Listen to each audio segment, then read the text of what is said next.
Friends, ఆవులు ఎద్దులు కలుసుకుంటున్నాయి, చేపలు కలుసుకుంటున్నాయి. స్త్రీ పురుషుల భేదం ఉన్న ప్రాణకోటి మొత్తం సంయోగ సుఖాన్ని పొందుతూనే ఉంది.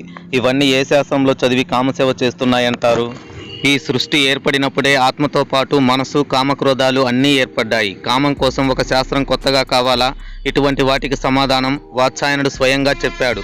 సుఖాన్ని సమృద్ధిగా పొందే ఉపాయం కామసూత్రం వలన లభ్యం అవుతుంది అని. కాబట్టి వాత్సాయనుడు కామసూత్రాలు తెలుసుకోమంటున్నారు. ఫ్రెండ్స్, వాత్సాయన పదం ఆయన గోత్రం. ఆయన అసలు పేరు మల్లనగూడ అంటారు. సరే, పశువులు పక్షులు తమ మానాన్ని బట్టలతో కప్పి ఉంచుకోవట్లేదు, మనిషి మాత్రమే అలా చేస్తున్నాడు. అందువల్ల సిగ్గు అనేది మనిషికి తెలిసినట్లు పశుపక్షాదులకు తెలియదు. పశుపక్షాదులలో ఎక్కువ జాతులు ఋతుకాలంలోనే సంయోగ సుఖాన్ని పొందుతాయి. అది కూడా సంతాన ప్రాప్తిని కలిగించేదే అయినా కోరిక మేరకే సంగమిస్తున్నాయి, కానీ సంతానాన్ని కనాలనే స్పృహతో కాదు. మానవ స్త్రీలలో ఋతుకాలం నెలకోసారి ఉంటుంది. అత్యధిక జీవరాశుల్లో మాత్రం ఎప్పటికో ఒకసారి ఉంటుంది. ఋతువు లేనప్పుడు జంతు ప్రాణులు సంయోగ సుఖాన్ని కోరుకోవటం లేదు. ఋతుకాలంతో నిమిత్తం లేకుండా మనుషులు నిరంతరం సెక్స్ యావలోనే జీవిస్తున్నారు. కాబట్టి వాళ్ళకి ధర్మార్థ కామ భావన కావాలి. పశువులకు అవసరం లేదు. పశువులు క్షీరదాలు పాలిస్తున్నాయి, పక్షులు గుడ్లు ఇస్తున్నాయి, అంతేకాక ఆహారానికి మాంసాన్ని ఇస్తున్నాయి.